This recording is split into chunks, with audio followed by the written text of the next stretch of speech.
tag, my YouTube channel. I'm gonna do my Monday Night Raw review. We're gonna talk about what happened on the show. We got a lot to talk about. Um, this is the fallout from Clash of the Castle on Saturday. The build going into Money Bank has begun, and what I'm gonna show y'all is this. This is what we saw in the show. The debut of Uncle Howdy, or the return of Uncle Howdy. The debut of the Y6. A massacre did happen. Um, this is what we saw. The last 5 minutes of the show ending. This is what we saw. I got a lot to talk about. I think the story is who's Uncle Howdy, who's in the Y6. I think we will find out who's behind those masses. I thought it was crazy. Thought it was a great ending. It was one of the best endings to Monday Night Raw I ever seen. We have a lot of questions, a lot to talk about. Who's leading the Y6? Now, there's only 5 people here. I guess we gotta wait for the last person. We probably have to wait for the last person, because there's only 5 people here. Now, as I now before I talk, I have a lot to talk about this ending, but I do want to talk about the show first. With Seth Rollins came back, he challenged Damian Priest for the belt. Um, we know that Liv Morgan and Dominic she's still doing her thing. She's also going to feud with Zelina Vega for the championship at Money in the Bank. Braun Breaker and Sheamus, they're going after Sami Zayn and the Intercontinental title. Um, Io Sky qualified for the Women's Money in the Bank.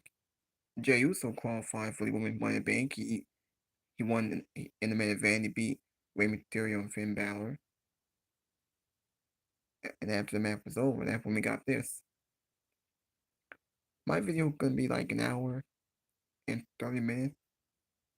I got more than way. Hit that like button, leave a comment, please subscribe my channel. My video is sponsored by Fightful, Solomon the Sound Off, JD from New York, Wrestling Inc., The Post Wrestling. Thank you for watching. Thank you for all the support. Enjoy this video. We'll be talking about this a lot. Now, next week, we have the qualifying matches. Bronson Reed, Braun Strowman, Chad Gable will be a qualifying match next week. And then we have Shayna Baszler in a qualifying match. They already announced Seth Rollins and Damian Priest for the World Heavyweight title at Money in the Bank. CM Punk will be on SmackDown this Friday because they're in Chicago. Yes. This is what we saw. That's how it started. I'm just gonna rewind. Yeah, so Jey Uso qualified for the briefcase.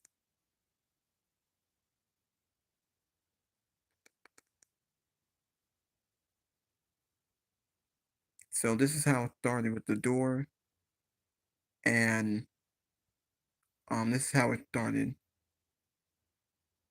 Though there was a massacre. It showed the security guard. You see Braun Strowman, Chad Gable. They were taken out. I couldn't tell who was that on the ground over there, but there was a massacre. Spooky and real creepy. I didn't see Triple H or Adam Pearce back here. Everyone's taken out.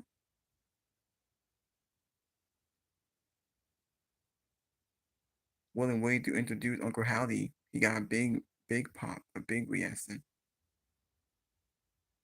And that's how the show ended.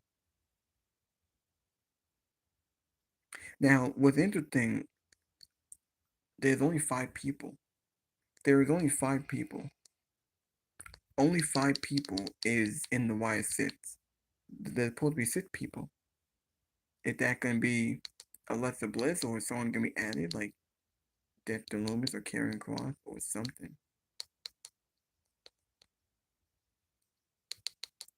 Alright. Now this is how Monday Night Raw was. Rollins made a third return. Now Chad Gable had to go. Since Chad Gable lost to Sami Zayn on Saturday, he's at the back of the line. Adam Pearce gave him Braun Strowman. Since Gable was dead, Braun Strowman got the victory. Otis strikes back and Chad Gable. So it looks like we're done with the Alpha Academy. Otis shoved him. Otis got a big pop. That was huge. That felt special. Otis was over tonight. He also whipped the Alpha Academy shirt. So it looks like the Alpha Academy is no more. Otis, Matt Singh, and Akira Gonzalez had left Chad Gable. If, now next week, Chad Gable will lose the qualifying match. He's only going to win the qualifying match and try to win Money Bank. Something Otis couldn't do. Now Chad Gable's not winning. I think it's time for the Creed brothers. We haven't seen the Creed brothers in a few weeks, so I hope that they're setting up the Creeds and Chad Gable. We got a birthday segment with Finn Balor play coy regarding Liv Morgan's hotel room key card. I thought Balor were gonna be in the line map, but it doesn't look that way. I think the best part was Liv Morgan wearing Dominic's vest. Io Sky qualifies for the Money Bank. We can Liv Morgan constantly Vega. So I think they can be feuding for a bit. Braun Breaker and Sheamus eyes Sami Zayn Intercontinental title. They had a match tonight, and I thought was very good. Luger Kaiser got involved. Him and Sheamus, they're still gonna be feuding. Braun Breaker went out with Sami Zayn. So the mid card looking great now. Now we haven't seen Gunther in a few weeks. I keep on waiting until he gets his title shot at SummerSlam. Drew McIntyre quits WWE. Now it's all for the storyline. Drew McIntyre is gonna be. Drew McIntyre is. You know he's gonna show up on SmackDown this Friday to go after CM Punk. CM Punk was on the show tonight. He's gonna be in Chicago, Illinois this Friday on SmackDown. So he'll go at it. It makes sense for Drew McIntyre to win his return in his hometown, since Punk ruined his moment in his hometown at Classic Castle. It's a way to build up their match for SummerSlam. And that's gonna be crazy. Um, we had Carlito steals a victory over Dragon Lee. The match was whatever, simple maths. That was it. As I said earlier, Otis tells Chad Gable their finish. We had this nothing tag team match for the woman. Lara Valkyria helped Killing Carl and Katana Chance defeat Damage Control. This match went 2 minutes. This match was nothing. It was worthless, waste of time. Damage Control is a good dead. I would love if Dakota Kai was in the ladder map, but I guess not. She could still be in, I don't know. But Damage Control is dead. Asuka, she's hurt. Io Sky, she's in the ladder map. She's alright for now, but Kairi Sane and Dakota Kai don't do anything. Is Lyra a heel or is she a babyface? I don't know. She helped Katana and Kaden win this match. Kofi Kingston and Karen Cross agreed to a huge match. So it looks like they're going to be on the wrestle next week. Luger always in Sheamus and Braun Breaker. Liv Morgan cornered Dirty Dominic wearing the vest.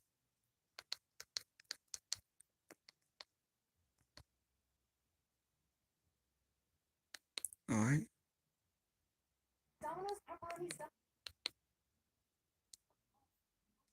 Alright, come on.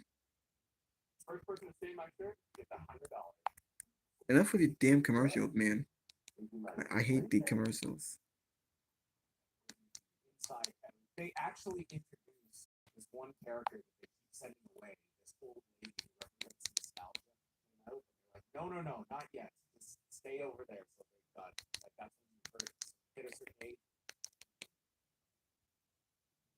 It was a pretty expected night, anyways. To be honest, I don't really. Now the Boston Celtics did beat the Dallas Mavericks. Celtics have their 18 playoff record. I thought that was great. I thought that was awesome. All right. Actually, wait a minute.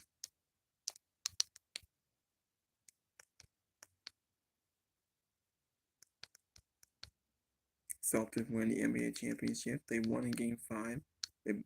They pretty much blew out Dallas.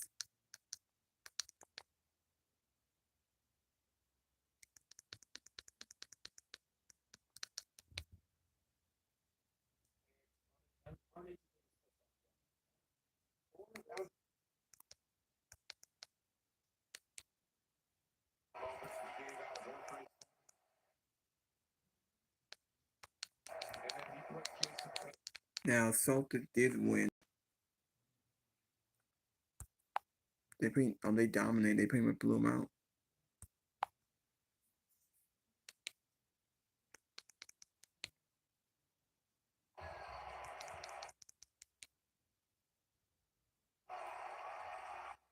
And yep.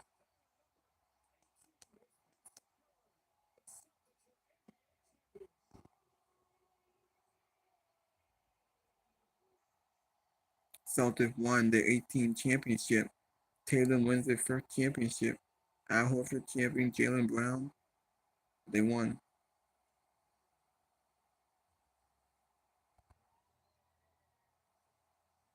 Celtics win. Now, I can't show it because I don't want to get copyright strike. I'm just watching the celebration. There was a moment. Fans going crazy.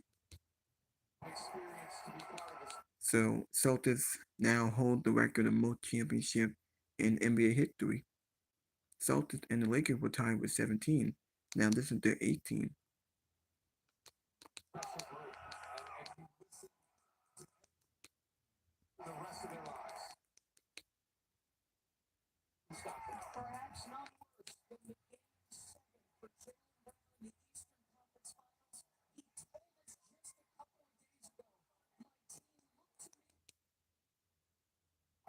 This is always one of the really fun moments to see the police assaulters for posting. Yeah.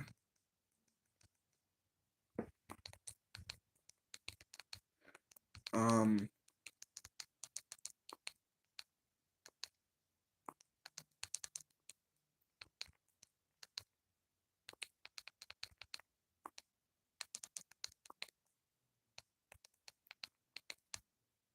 Hold on. I'm trying to see something for a minute, and I'll get back to my review.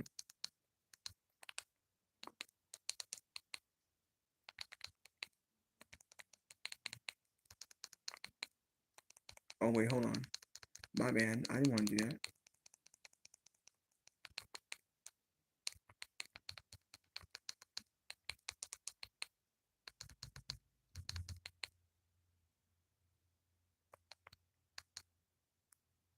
Oh, never mind.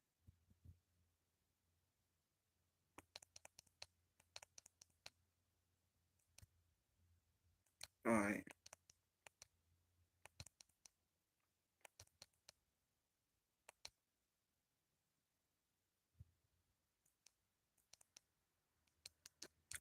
Never mind. All right. All right. Now, might as well go back to my review and talk about the pay-per-view. On July 6th, 2 weekends away from this coming Saturday. Nice start to the show. Like I said, very cool to see Seth Rollins come back as a surprise. Nobody reported on it. It's hard to pull off those types of surprises these days.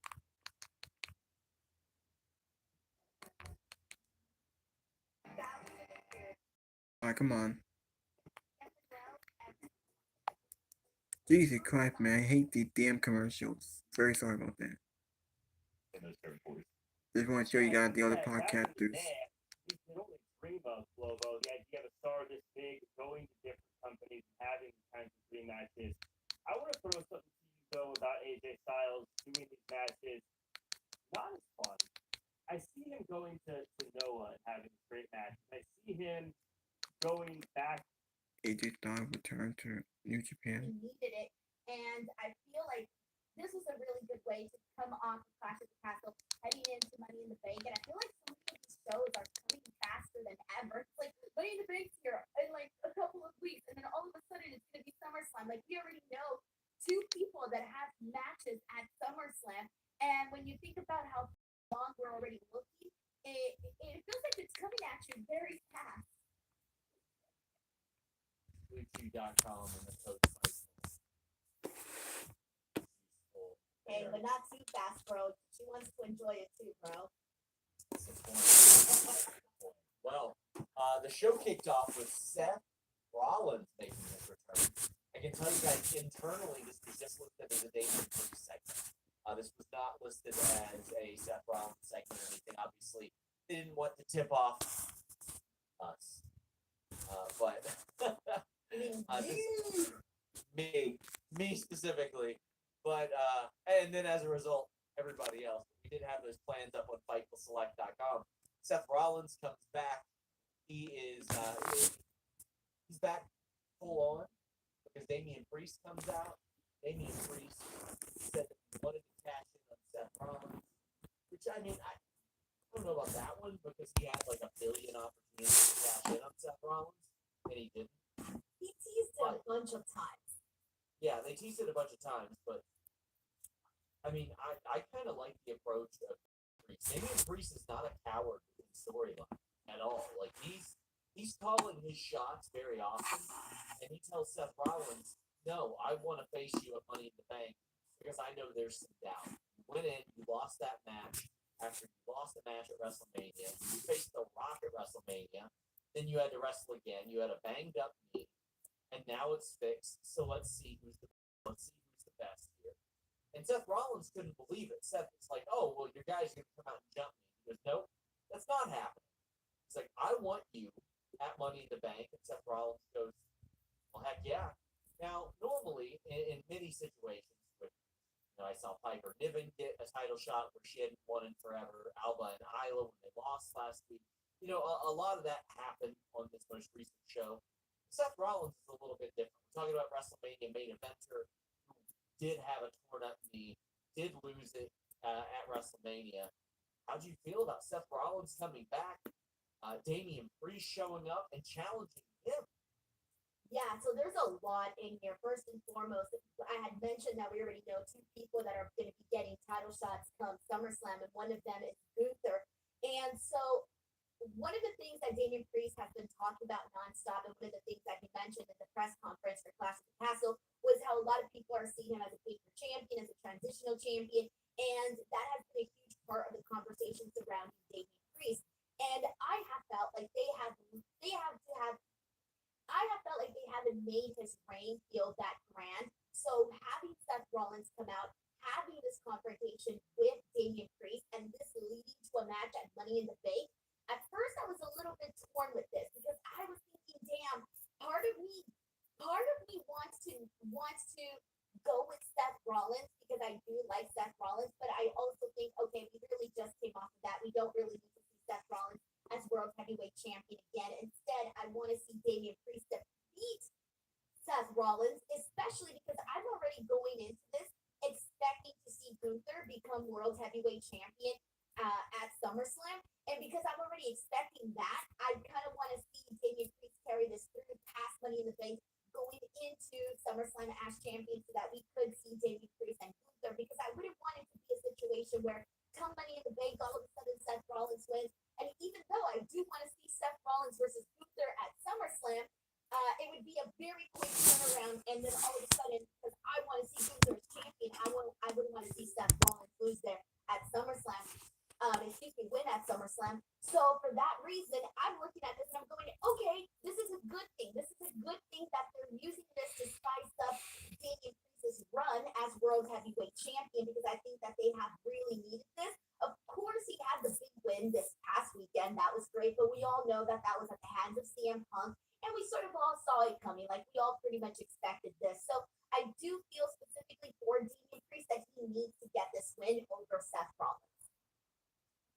I do too. I'm not convinced that necessarily will happen because I could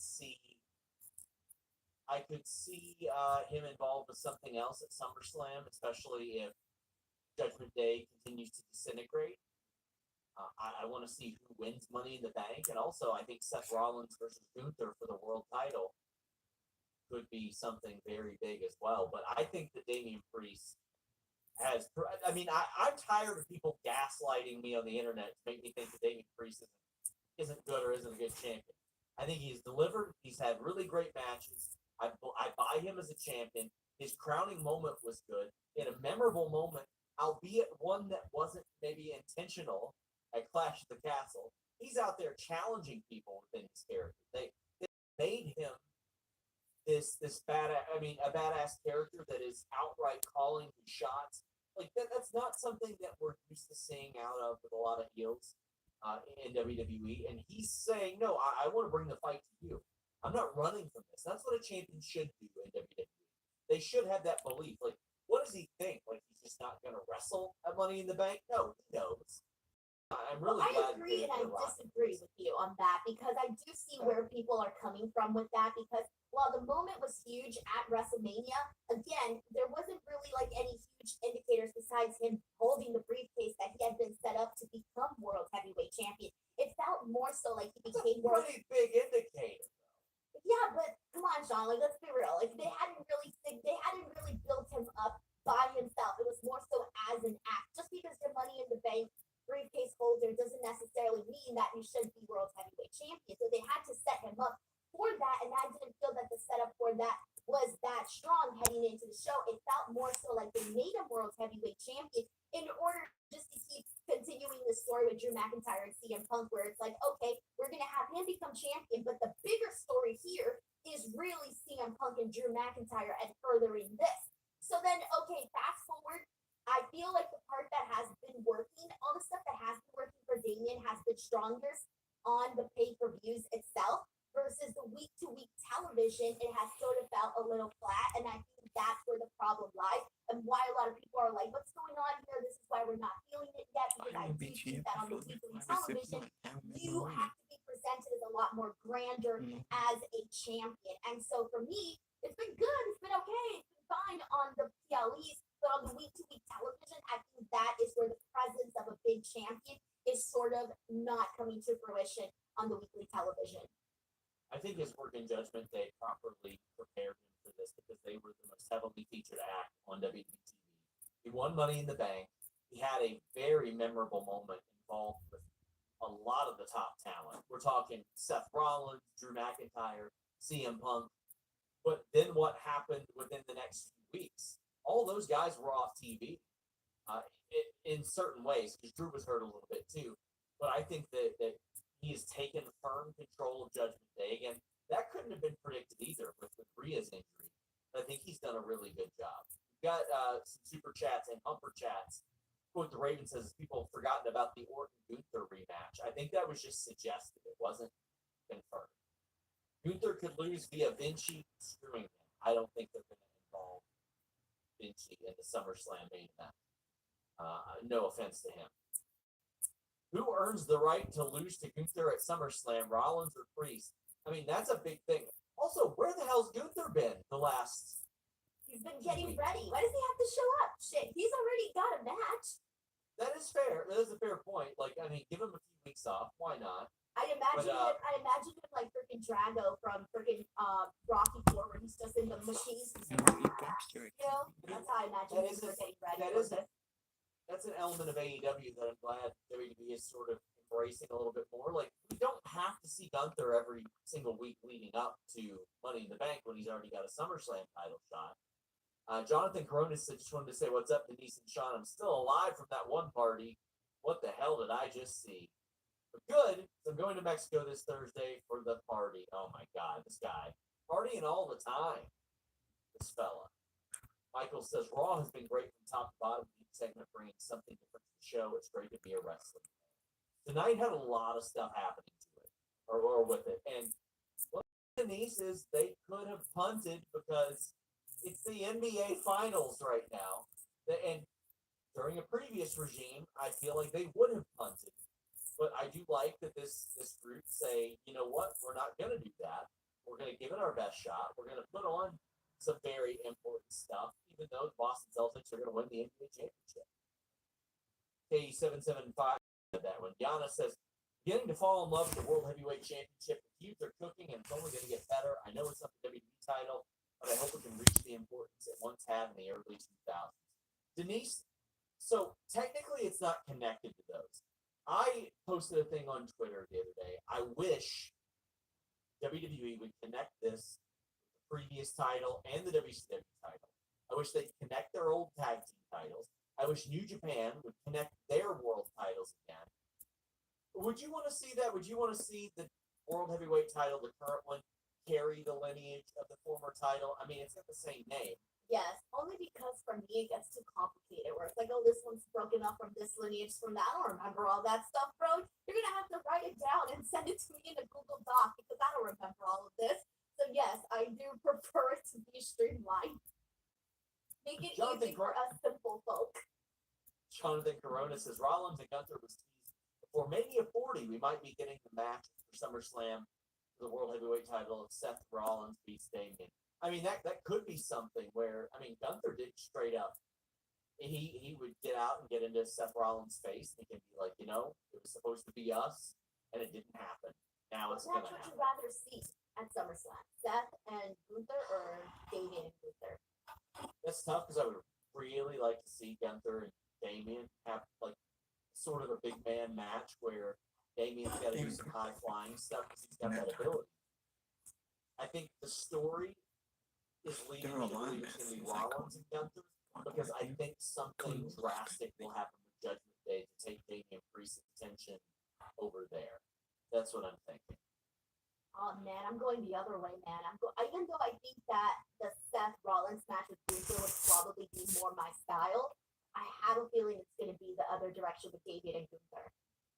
And I'm hoping that's like a surprise. Like I think it'll be like a good hit, like the match will hit. Tim says, question, any word on Jimmy Uso's return?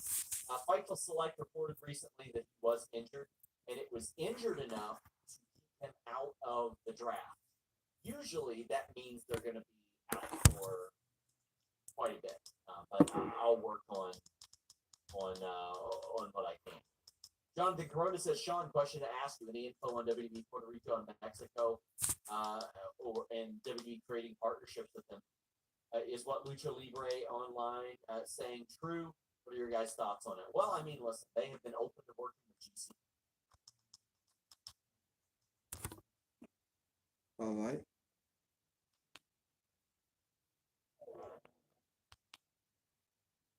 Cross. I don't know if Nikki Cross is supposed to be like a Sister Abigail or what's going on, or maybe she's Nikki. these are Funhouse characters.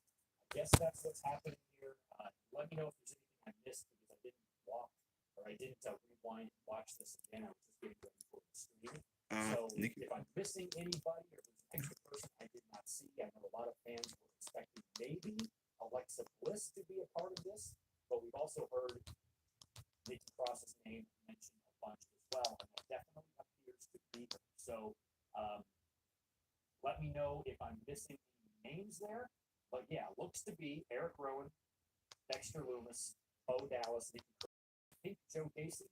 I wasn't sure of Gacy's tattoo stuff, so I wasn't able to quite decipher who everybody was. But that's who it appears to be.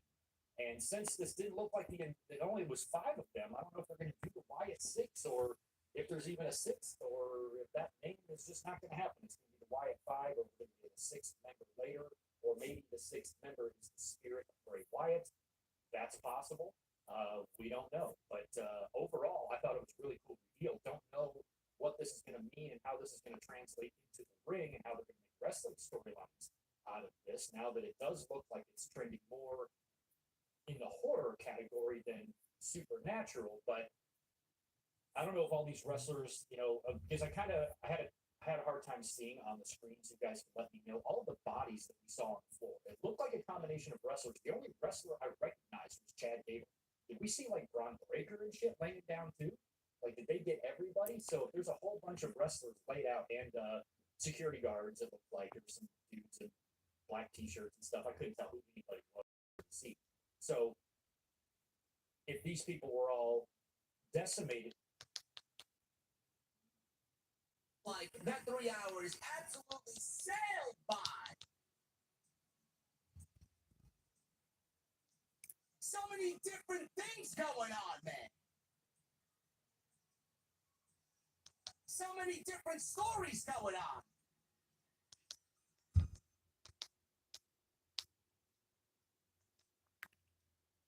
I thought that was a great ending. The Wyatt Massacre came out.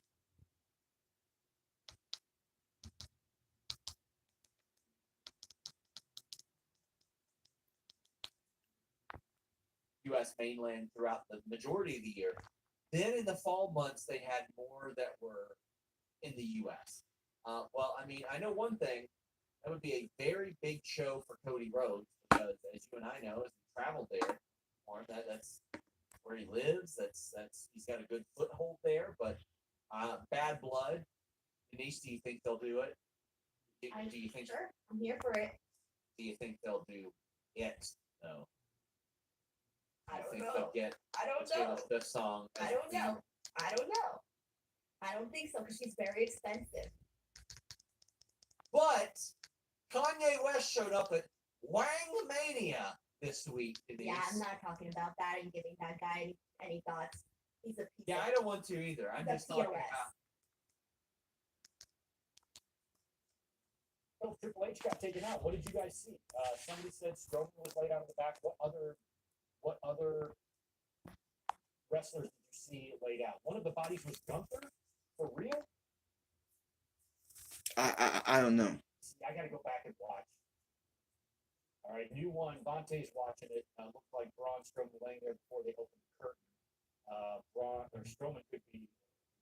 Yeah, it'll Braun Strowman and Chad Gable. Watching Otis turns into the Muscle Man. That would be funny. Yeah, Nikki Cross and Alexa Bliss will be back together if Alexa gets back into this. I don't know how all of this is going to go. I mean, this is going to be really interesting. We could start getting Wyatt 6 and Judgment Day and a Bloodline and all these different groups. It could be fun. Interesting stuff. But anyway, we're going to get into all of it here. I'm still trying to process it. It's all so weird because we don't exactly know what this faction is going to be. It feels like they're going to be heels, like they're going back there murdering and shooting wrestlers in the head. That's usually not a babyface thing. So, see. But man, let's do some shout outs here while we're trying to process this. Then we'll start running through the results of Monday Night Raw tonight. By the way, welcome to the show. Thank you for being here. As always, this is going to be your Raw review for June 17th, 2000. Hard.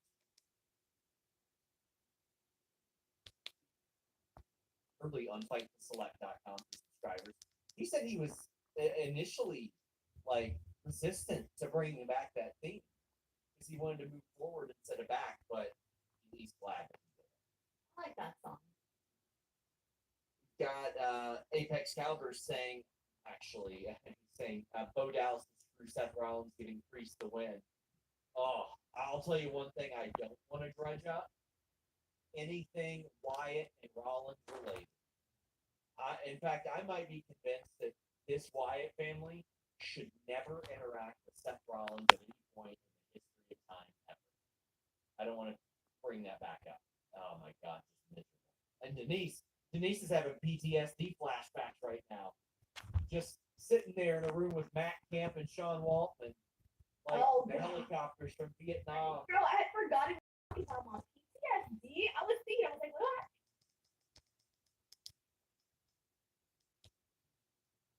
You want to come up with more?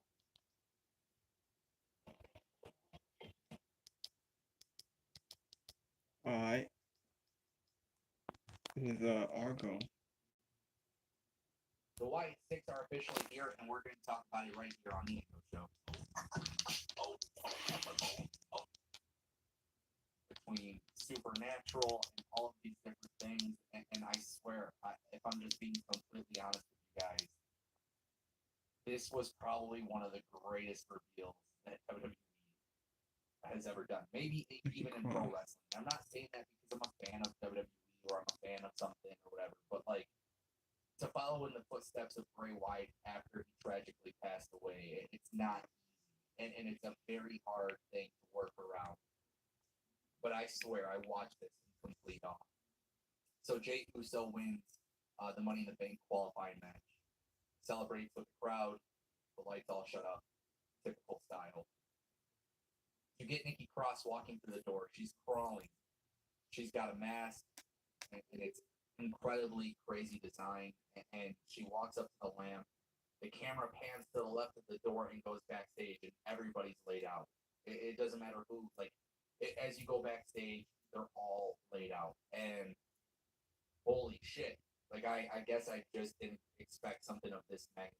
Blood everywhere, blood on the wall. Eric Rowan as Rambling Rabbit. But what makes it even crazier for him is that when you see him, he has he's got like this hammer, Thor hammer. I don't know what the hell they call these things, but he has it. It says "Help me," and dude, just one freaking reveal, man. It's just crazy, and I like it because it kind of pays homage to the Bludgeon Brothers, right? And Eric Rowan obviously having that history with Luke Harper and Bray Wyatt. It's just like watching this. I love that this didn't feel like something absolutely different from what we've seen before, but it just seems a little bit more in reality. Then you have Dexter Lumis and Joe Gacy with their masks, and just the way that it's been done was incredible. I honestly don't know. The whole idea of them going backstage was unbelievable. Truth be told, this is incredible. An incredible way to end WWE Monday Night Raw. It was a very stacked episode. My feelings up.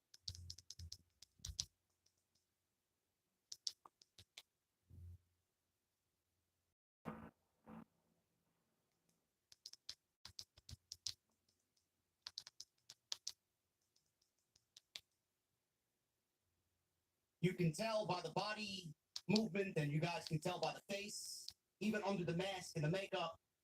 Nikki Cross crawled out from the doorway, which was fucking creepy. Yeah. And she crawls towards the lantern. She crawls towards Bray's lantern. She stands up. She doesn't do anything but point. She points behind her. Now here I am thinking that the next member's gonna come out, and then after that, the next member's gonna come out. I didn't know what to expect here, man. Me neither. Nikki Cross points to the back. The cameraman, who was salvaged in this massacre, he was the lone survivor here. Cameraman follows to Gorilla and walks to Gorilla, and we see what is legitimately a scene out of a horror. We got lights flickering, we got smoke and ambiance, we got bodies strewn about like Michael Myers went on a fucking killing spree. Bodies piled up. We got people laying in the corner, bloodied.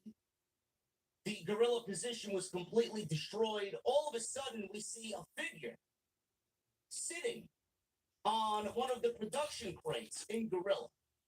I'll get to who that is in a second. Then we go behind Gorilla, and we see body upon body upon body standing above this massacre. And in his hands, over his shoulders, he's holding a bludgeoned object. If you guys remember, Eric Rowan was in a tag team with Luke Harper, God rest his soul, Brody Lee. He was in a tag team called the Bludgeon Brothers. Quite evident that that was Eric Rowan standing in the second scene with a hammer, or a sledgehammer of sorts, with the word help written on it. The first one, I believe, was Dexter Lumis. That's who I believe that was. Looked like him. He had tattoos up and down his arm. You could see who is in this new Wyatt 6. So we got Nikki Cross. We got Dexter Lumis sitting with his legs crossed on top of the production crate. And then we got Eric Rowan. All of a sudden, we move on to the back. It looked like Braun Breaker, by the way, was on the floor for everybody calling out. Chad Gable lost to Braun Strowman tonight, and then he was featured bloodied in one of the scenes. Don't worry, Braun Breaker was laying there as well. They really played this off to the fullest extent. So we go to the back after we see Eric Rowan standing there in the mask. He was wearing the rabbit mask. We go to the back and we see who I believe is Joe Gacy.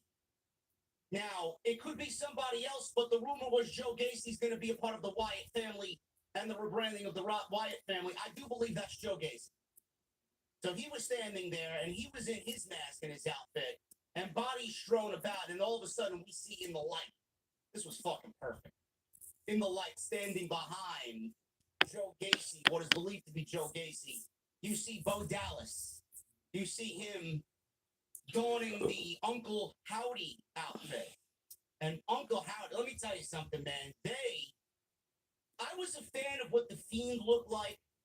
I was a fan of The Fiend presentation. I love the music and the ambiance. But let me tell you something, man. This Uncle Howdy shit is on a completely different level. This is me. This is more my style. The Uncle Howdy presentation, the mask, the way he walks, the coolness factor, the beard showing through the mask. I love it. I think it's fucking great. I really do. I loved. The one thing I did really regret about Bray's passing, God rest his soul, was the fact that we did not get them working together. The few instances that we seen Bo working alongside Bray when we saw Uncle Howdy on television, man, I would have loved to see. I thought he came out. There was just this natural fucking charisma. He didn't even say anything. This natural charisma about it, you know? Standing there with his arms wide open, which is obviously an Easter egg. Bray Wyatt's got the whole world in his hands, right? He walks towards all this massacre. He walks by what I believe is Joe Gacy. He walks by Eric Rowan. He walks by Dexter Loomis, and they all walk out. All four of them through Gorilla, and the camera's following them through Gorilla as they meet up with Nikki Cross in the aisleway. And they stand there as a fivesome as Monday Night Raw goes off the air to chants of holy shit, holy shit, holy shit. But JD, it's only 5. Where's the 6? Why are they branding it the Wyatt 6? 2 things. One, we could see, I don't want to say that it is, but we could see Alexa Bliss in this group. She could theoretically be the leader of this group. We don't know. I don't really care to see her a part of this. I don't really care to see her in this group at all or having to do anything with this group, though she does fit the lore because she worked with Wyndham. Yeah, it's been like a year since, been last year. Last time we saw him on TV was at the Royal Rumble last year, and they played that angle with Bray Wyatt and Uncle Howdy. Hopefully we see him myself. Or number 2, the 6th is reserved for Wyndham himself in the spirit of Wyndham, which I believe is probably the best way to go about it. I would leave that open and have that be the spirit of Wyndham Rotunda, the Wyatt 6, operating on his behalf. I get what people are going to say on social media following this. I know you're going to get all the AEW geeks and all these people who hate this type of shit. I get it. It is a little ridiculous that you've seen half of the fucking locker room and half of the backstage area destroyed. Where's Triple H? Where's Adam Pearce? Where's Bruce Pritchard? Where's... Come on. Thank you. But Jesus Christ, man, put your Markisms away and suspend your... And actually perform it and have input into it. And so you have to handle it very delicately because this is his vision. But there is no better person to take over that vision than his own flesh and blood, his own brother, who was going to be part of that storyline previously until Bray got sick and then he got taken off TV. And that, of course, is Bo Dallas, who is portraying Uncle Howdy the first time. Of course, he's portraying Uncle Howdy this time as well. If anybody would want to make sure that this thing is pulled off in the right way, because you only get one shot at this, it is Bo Dallas. And I can tell you, having watched that segment at the end of Raw tonight, I don't know where this is going to lead. I don't know how this is going to turn out. I don't know if this is going to be a situation where, we get a lot of spooky vignettes, but then when they get in the ring, it's a whole different ball game, and we're back to the days of the Fiend, where people would work with the Fiend, and then it would be tough. It would be tough to have a match with that character. I don't know where this is going to go, but what I can tell you is the presentation here was pitch perfect. And I believe, and I'm not somebody who knew him on a personal level, but I watched his documentary, and you know, you hear a lot from Bray when he was alive. It's just weird how his mind would work. But I can sit here and say that I know that if he were around, he would have fucking loved what we saw at the end of that show tonight. And if Bo Dallas's dream, if his goal was to pull off something that his brother could be proud of, then he doesn't have to worry about that. Because this is the sort of thing that you would expect Bray Wyatt would love. Not only that, this was a lot darker than anything that I think we ever saw Bray Wyatt do on WWE television. Right? We saw a lot of spooky segments and vignettes and things of that nature. But I don't remember anything being this dark, where you just see bodies piled up. And again, I showed you the picture of Chad Gable where it looked like he was laying there dead. It was very unnerving. And that's what they were going for. And so to that effect, it was a huge home run that they hit with this segment at the end of the show. And then we get the final shot of all the different characters, huddled together on stage. We have Bo Dallas as Uncle Howdy. We're here blowing up. And Balor says, no, I was just keeping it away from Dominic. Are you buying it, Denise? I feel like I kind of have to, because Finn Balor hasn't given any indication that he's got the dog in him. Even the point of that, just to give him this moment, for the sake of giving him this moment, then you're going to create a whole bunch of unnecessary belt hot potatoing just to get it back on Priest so he can drop it to Gunther. None of that shit is necessary in my mind, but some fans really wanted to see that, and I didn't, and that applies here as well with Rollins. If Gunther is going to win the title at SummerSlam, like I'm expecting to, and everybody and their grandma is expecting to, I don't need Rollins winning the title here. So I'm wondering if Rollins is going to, if something in this match is going to cost him or potentially thrust him into a brand new program. He's going to fall short here. Plus, he's not in the Money in the Bank match, so you don't have to worry about him getting the title shot that way. Maybe somebody interferes or something happens in the match that sets Rollins on a collision course with them at SummerSlam. Because if Rollins does not win the title against Damian Priest, think about this. If Rollins does not win the title against Damian Priest at Money in the Bank, then what the fuck does Seth Rollins do at SummerSlam? Part of me is wondering if we're going to get a triple threat. And I feel like that might be the best way to do it at this point, because Rollins is now back. So Rollins is back, and he's got a title shot at the next pay-per-view. It's going to be like, what opponent are they going to come up with for him at SummerSlam? What's he going to do there?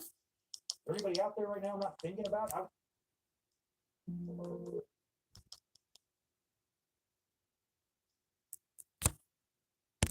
That was only one thing that happened on the show. That was only one thing. We got Seth Rollins back. A lot of people are wondering, well, why is Seth Rollins back? After all this time, we haven't seen him since WrestleMania. Why is he back being granted a WWE World Heavyweight Championship match? Man, oh man, listen, man. I love teaching you all the reason why. I'm going to explain why Seth Rollins got a World Championship match at Money in the Bank and what this is going to lead to. I will talk about that tonight. Liv Morgan stole Dominic's cow vest. Where did she get that cow vest from? And is Dominic being set up? It's a possibility. Money in the Bank qualifying matches. We got Sami Zayn with a huge problem for the Intercontinental Championship. He's not going after Chad Gable anymore. Braun Breaker and Sheamus want the Intercontinental Championship. What are we looking at there? Ludwig Kaiser's throwing his name in. Chad Gable, he's got no Alpha Academy after tonight as Otis walks away from Chad Gable's bullshit. We got a lot to talk about here, man. We got a lot to talk about on this Monday Night Raw. Tonight, sponsored by Blue Chew. You guys are fucking awesome. 5,000 in here tonight. Yeah. True. CM Punk is coming to SmackDown on Friday night because SmackDown is in Chicago. Clash at the Castle was in Glasgow. So, about time Drew McIntyre gets himself a little bit of revenge on Muffin Man. Or I guess he was chowing down on donuts the other day. But for now, they want you to believe that Drew McIntyre has quit. He has deleted his social media pages, all of his accounts. After what happened at Clash at the Castle, I can't say I blame the guy. After what happened to him there. But this is also an indication for all the people who were very upset. And look, if you are from Scotland, if you were at the show, and you were hoping for that big hometown win on Saturday for Drew McIntyre, I sympathize with you and I can understand why you would be upset. There were a lot of people saying, oh, Triple H, he fucked up. Oh, creative, they botched the ending of that match. Why would they do this? Why do they hate their fans and all this stuff? The finish made total sense. And it didn't bother me. Wouldn't have bothered me if Drew won the title either. But Drew McIntyre was not going into SummerSlam as the World Heavyweight Champion. Now we see why. We get a good sense of where things are going now because they threw us a curveball tonight when it comes to the World Heavyweight Championship. We have the return of Seth Rollins, which is not something that I heard anybody talking about, and it was not something that I was expecting, but there he was. And not only was he in the ring on Raw tonight, but guess what? Seth Rollins is challenging for the World Heavyweight title at Money in the Bank. There's a pretty good chance that Seth Rollins is going to be the one, not Damian Priest, going to SummerSlam to defend against Gunther. So there is a reason why they did what they did at Clash at the Castle. But you had a lot of people who were very upset, letting their emotions get the better of them, and they couldn't see what the longer-term plan was here. Which makes all the sense in the world to me, because now you've got a whole bunch of big matches potentially lined up for the SummerSlam card, and all the pieces now are fitting into place. We also had a series of Money in the Bank qualifying matches on the show tonight. We are going to go through all of it, because we have a lot to unpack here, including more about that ending. This is your Monday Night Raw review. It is Monday.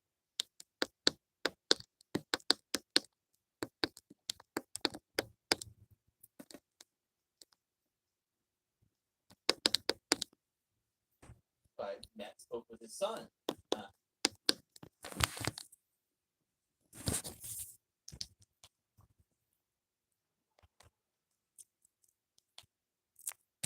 Slow motion. We also noted that there was a Rey Mysterio action. Chris Elkins becoming a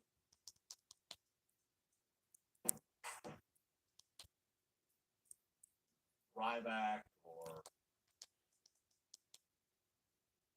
All the drama that went into that. When you have a build-up and you have a WrestleMania as big as it was this year, other two of these. Asuka's out for a while. It's like, get well soon. But Katie775 says, is Io going to fire Dakota and Kai? and the title picture what might wind up happening. Another big anticipated segment tonight that we saw on Raw, or we're hoping to see on Raw, was what went down with the Alpha Academy. So, of course, Sami Zayn, as we know, retained his Intercontinental title at Clash at the Castle. And we've been expecting for a while WWE's taking their sweet ass. Rollins getting its championship match. I'm sorry, folks. I'm sorry. Let me do my job and Give you a very sincere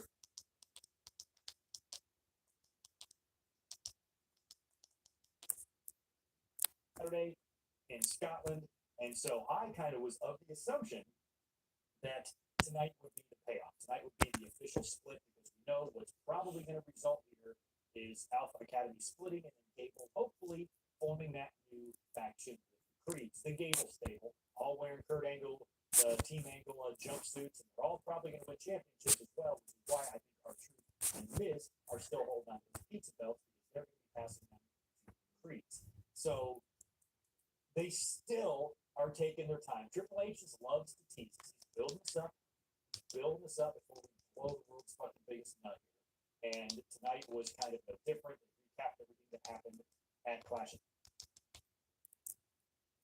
They're ahead. One of the dumbest fan bases in the history of pro wrestling. Damian Priest walks out there. The World Heavyweight Champion who just defended his title against Drew McIntyre at Clash of the Castle. Successfully, by the way. And he's walking all right. He was selling that fucking ankle like death at the pay-per-view. Kudos to Damian Priest. I said it then on Saturday afternoon. I'll say it again tonight. The guy did not get the credit he deserved for that fucking match. Everybody's talking about CM Punk. That match was great. Fucking fantastic. And Damian Priest is the reason for that. Because he sold that shit like death, and it actually made the match better than it really was. Damian Priest walked out. World Heavyweight Champion over his shoulder. He gets into the ring. And he welcomed Seth Rollins back to Monday Night Raw. And he said he meant it sincerely. No sarcasm. Says he looks great. Says he looks healthy. Said he wanted to cash in his briefcase against him. And honestly, you were the one I wanted to cash that in on, not Drew McIntyre. Damian Priest knew that Seth Rollins was the champion. And it would have meant more to him to beat Rollins than it would Drew McIntyre. And he ended up beating Drew anyway. Who the hell, Punk? But he ended up beating Drew. But he wanted at WrestleMania to cash in on Rollins because I'm assuming it had to do something with Rollins being the only guy to cash in his briefcase at WrestleMania, and Damian Priest was the second guy, and it would have been a cherry on top of the cake if he did it against the one guy that did it before him. Just a hunch. Says he looks great, he looks healthy, wanted to cash in against him at WrestleMania. Seth said he almost lost his leg over in Scotland against Drew. He said he and Drew are a lot alike. He both made their names, or they both rather, made their names in groups for Damian Priest. The Judgment Day and the Shield. He called the Shield the greatest group of all time. He says they both won Money in the Bank, and they took a long time to cash it in. But when they did, they both made their mark at WrestleMania and both won their first world titles at WrestleMania. So Rollins basically confirmed what Damian Priest was already thinking when Priest said, I wanted to cash in on you and not McIntyre. He said what separates them is that they eventually grew a set and realized to build a legacy for himself. And he said he had to stand on his own 2 feet. He asked Priest, what he wants his legacy to be. What do you want your legacy to be? Priest says, it's a good question. And he gets why he's asking it. Priest said he was Seth's first challenge for his world title, and Seth won because he was better than him. Times have changed. He said, some people thought he was going to relinquish the title tonight coming out here due to the injury to his ankle. He said instead, he challenged him to face him at Money in the Bank for the title rather than have him go into a Money in the Bank ladder match. Seth obviously was a little hesitant here. He asked, is this a trap? Are you setting me up on my return? Are your goons going to come out and attack me because you're out here asking me if I want a championship match instead? Priest said this was a sincere offer. Seth said, if it's that simple, he accepted his challenge. So let me go over what we saw. A lot of people are upset. Oh, well, Seth Rollins is getting a championship match and he's done nothing for it. That's fantastic. I'm glad you guys can observe with your own 2 eyeballs that Seth Rollins is getting a world championship opportunity. Fantastic. But here's the thing, guys. Rollins came out and wanted to be in the Money in the Bank ladder match to get a fair shot at the title. Damian Priest came out here and said, well, listen, I'm glad you're back, but I wanted to cash in on you instead of on Drew for X reasons. So what I'm going to do is you're not going to have to go and going to give you a championship match at Money in the Bank for the World Heavyweight Championship. I don't know why you need to ask any more fucking questions. I don't even know why you're asking questions, period, about what happened. Oh, well, why did Seth get a championship match? I mean, do you have fucking ears? Are you deaf? Damian Priest, the champion, gave Seth Rollins a championship match. How many times has this happened over on the other show? Every fucking championship. The champion's giving away championship matches. Adam Copeland gave away how many fucking championship matches? To people that don't deserve it. How many times has Orange Cassidy given championship matches? How many times has Kyle O'Reilly gotten championship matches? On AEW television, losing one after the other, after the other. This guy's challenged for all the major singles championships in the single fucking month of June itself. They were here crying about Seth Rollins, who is probably one of the faces of the company, getting a world championship match against Damian Priest at Money in the Bank. Here's another fucking cherry on top for you fucking unintelligent idiots out there. I'm sorry if you don't agree, but you can kiss my ass. After what Seth Rollins did at WrestleMania, the fucking simple fact of the matter is, this man wrestled injured twice in one weekend, mind you. Men nearly wrestled an hour over 2 nights with a bum knee that he obviously needed fucking medical attention for. He goes into that tag team match against Rock and Roman, teaming with Cody, goes 45 minutes, wrestles another 12 on night 2, and then shows up in the main event to help Cody while he's Cody's shield, helping Cody win the World Heavyweight title in one of the most momentous occasions in WrestleMania history. The man basically saved WrestleMania. Because if Rollins goes down after all the other shit that WWE had to deal with, what the fuck are we doing in that main event for night 1? What are we doing? Without Rollins, that whole fucking thing falls apart. That whole moment doesn't exist without Seth Rollins. So for all the fucking people asking why Seth Rollins getting a world championship match, you can kiss my fucking asshole, because after what he did at WrestleMania, there's no better fucking person for the job to get this title match than that man who showed up tonight. Any more questions? Curb your fucking tribalism, curb your hatred for Paul Levesque, and curb your hatred for WWE while comparing everything they do to AEW. These are the facts of the matter.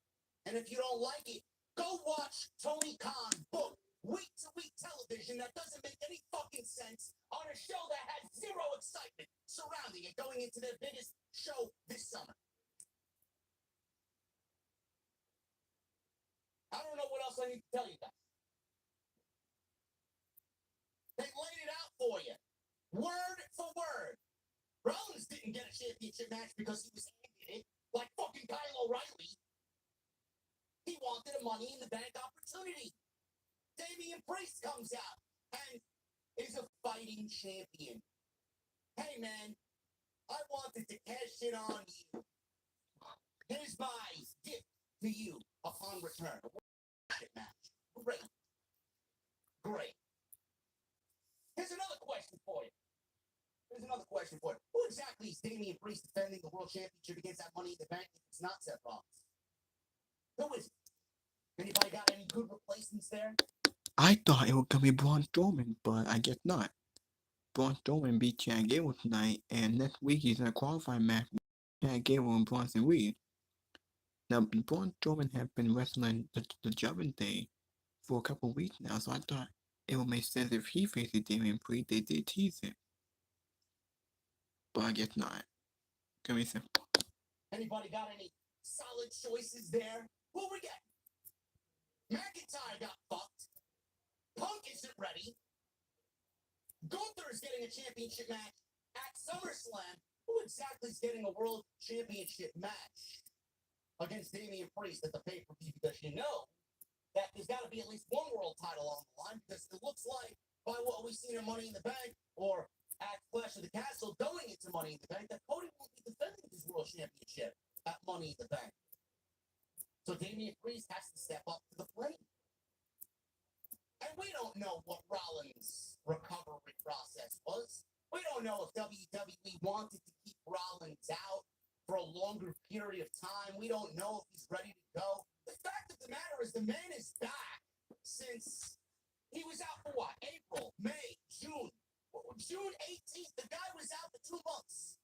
And you're complaining about Rollins being back on Monday night when the show was sorely needing him back anyway. Don't you think that the summer on WWE television is better with Rollins on it? Don't you think Money in the Bank is better with Rollins on it? Don't you think Money in the Bank is going to be a banger show with Rollins on it? Don't you think SummerSlam is going to be a better show because Rollins is on it? How don't you know this is going to play into a longer story? Because I know a lot of people are thinking, well, it's going to be Priest versus Gunther at SummerSlam for the World Heavyweight Championship. How do you know?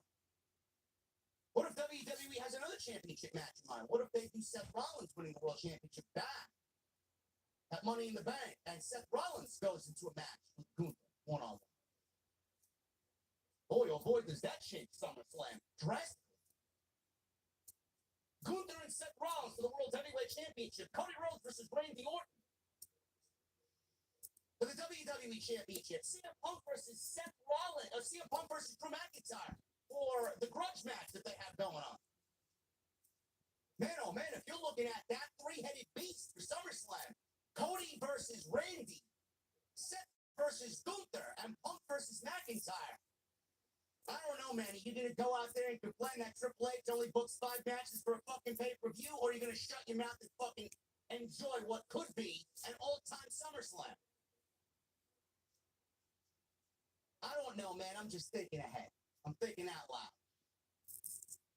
Let's see it play out first before you start jumping on fucking creative and why Seth Rollins is getting a world championship back. Because clearly they laid it out for you why it makes sense. And clearly I explained to you why Seth Rollins out of everybody else, because there is nobody else, who you're going to give it to. If you're going to give it to somebody, that fucking man deserves every bit of it. So don't question me and don't question why.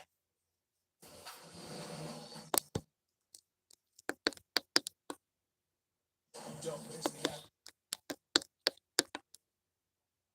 Gable then grabs the crutch away from her. I thought, focus on facing all challengers for that Intercontinental title, and that's where Braun Breaker comes out. And I kind of like that. I'm like, okay, slow, you know, just don't skyrocket him right to the world title. He didn't get in the Money in the Bank, or he didn't get King of the Ring. And I was wondering how they were going to keep him out of Money in the Bank, because he's not going to lose a qualifier, I don't think, unless it's a triple threat and somebody comes up with him.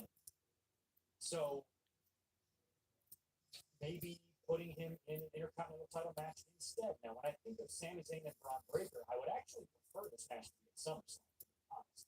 But it might be a Money in the Bank thing. And Breaker comes out and tells Sami that he's going to be taking that title off him. That prompts Sheamus to come out and get Gunther's.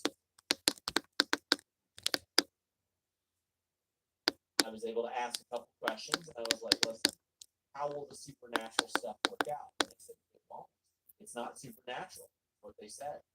And they were like, go back and watch the Bray documentary. And they were mentioned in there where Bo was saying, you got to do something that would make Bray proud. And if you watch that documentary back from April, and we had recorded this in our story, they would constantly hammer home about how a lot of the time the Fiend and the Wyatts, it was hard to execute what they had set up in the ring. And outside of turning on a fog machine, there wasn't anything supernatural to this. So I'm going to walk you guys through what happened. The lights go out, you see the fireflies, and there's this piece of a set and a door frame with a light shining. We get a very Ring-esque character emerge, which we presume is Nikki Cross, who has not been on TV for a long time, and I'm going to say presumed because I haven't confirmed any of these except for the main one. Presumed is Nikki Cross. She points over, and we see Huskins the Kid. Chris Levi believes it's Joe Gacy. I don't know if that is the case.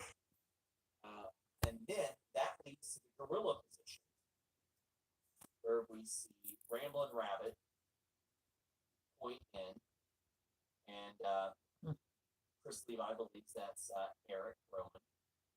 Believes that Loomis is Mercy the Buzzard sitting up at the top. Don't know that yet either. We see just bodies laying everywhere. I mean, just everybody got that ass whipped. Everybody got that ass whipped. Braun Strowman's back there. Chad Gable's back there. Babyface heel does not matter. Joe Gacy has changed his Twitter picture to Man in the Gas Mask. We just got bodies lying everywhere, and then we see Bo Dallas as Uncle Howdy. They got a great pop. They come out to the entranceway. They have the lantern. They say, "We're here." Wyatts are back. A lot of QR codes set this up. This is going to be something that means a lot to a lot of people. There's a certain audience needs that will really take to this. I want to know how you feel. We're going to talk about this at length. We got a bunch of super chats, as we got one person saying happy for Nikki Cross. But how are you feeling right now about what we saw? Honestly, this was very cool. I thought that the best part of this was that the entire time I kept feeling like it was this haunted maze. I like to do those every single year. I go to Knott's, I go to Universal, I go to Queen Mary, I go to all those places where they do the mazes and the haunts and all of that. And so I've been through so many of these. And so as the camera was moving us along, and that's exactly what it felt like. And then when we finally get to gorilla position and we see the sparks and the lights and everything's out and there's bodies everywhere, I'm like, yes, this is exactly a haunted maze. This is exactly the room you would go into and find all of this stuff. But I thought what really sort of took me aback was that at first I thought, oh, it's just going to be a bunch of securities or randos that we don't even know thrown on the floor. And then when I saw that it looks like the people in the production area were also taken out, I'm like, does that include Triple H? Does that include all of these office corporate people? Who does this include, right? I didn't see Triple H on the ground. I'm sorry. It was too dark. My vision was poor. And then the only person I honestly recognized, I thought I saw Braun Strowman, but I wasn't even really sure. The only person I recognized was Chad Gable, because he was the only one that had like the light was shining on him enough to see like more of his features, I feel.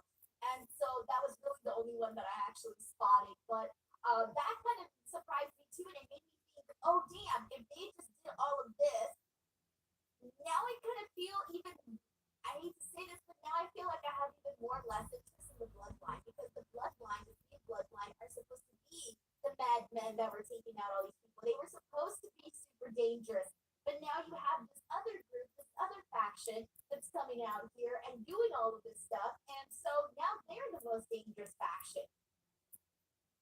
That's where I'm at.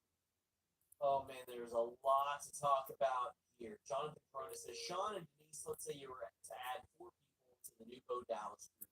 Who would you add? Says, for me, it's the K, Broken Matt Hardy. How about Jeff Hardy as well of TNA as he turns heel? I would add Eric Young because he was supposed to be added last year.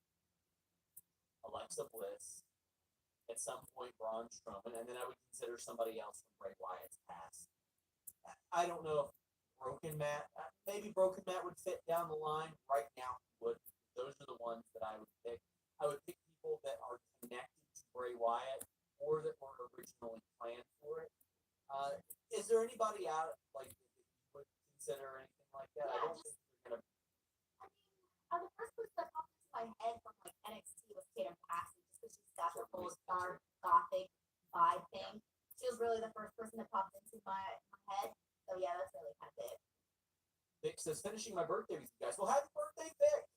With the Wyatts, do you think these are brand new characters, or will they acknowledge them as Nikki, Rowan, etc.? I think they should acknowledge them. Yeah. They should acknowledge them and and say they have been adopted into the family. I would imagine that Rob Fee has something to do with this. And Rob Fee is very close to Bray Wyatt, as you see in that documentary. But imagine there's been a plan. I know there's been a plan for this. The return started at the beginning of April. That was the first hint. The planning started months ago. Jonathan Corona said the last segment that we would turn into a horror movie. And Will says, I guess Drew left the company at the right time. Mr. Showtime, I love that they just played the opening note, chilling. Jonathan Corona, Bray would be proud of what he created. Kim Gray, actually, I just lost that one. Kim Gray said, after months of teases and QR codes, I asked my son if he was happy with that return. He said it was awesome. And listen, that is an audience.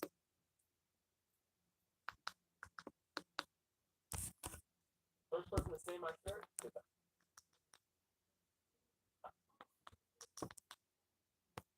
I mean, I have mentioned this numerous times. Like, I love horror movies. I love them. I don't like supernatural movies. I don't like alien movies. I don't like ghosts and goblins. Zombies, okay, whatever. I like horror movies that I believe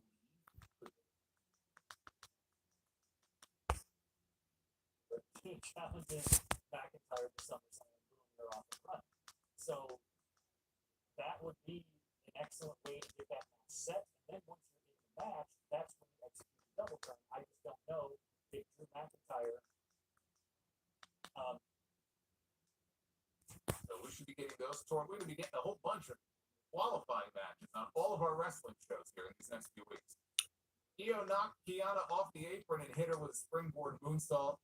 Vega then hit a Meteora off the apron onto Io. Hands on it. Is that the visual that we need? Is that all we need? I think this is a product that people want so much and then not getting it and then feeling disappointed. But they don't understand that this is just another page turn in the chapter, or the book rather, of the Alpha Cup. And I get it. Gable ever going to win that championship? We may be sitting here next year still wondering if Chad Gable's going to win the Intercontinental Championship, because tonight they fucking moved on. But they got to move on in the interim. They got to move on right now. And I'll talk about that a little bit later on in the show when we get to the Intercontinental Championship segment. I don't think Sami Zayn's going to lose the championship all of a sudden because he's not feuding with Chad Gable. I do think that there are layers to this. Gable right now needs a reset. And Gable needs to align himself with some winners before he can get back to winning himself. That's what I think.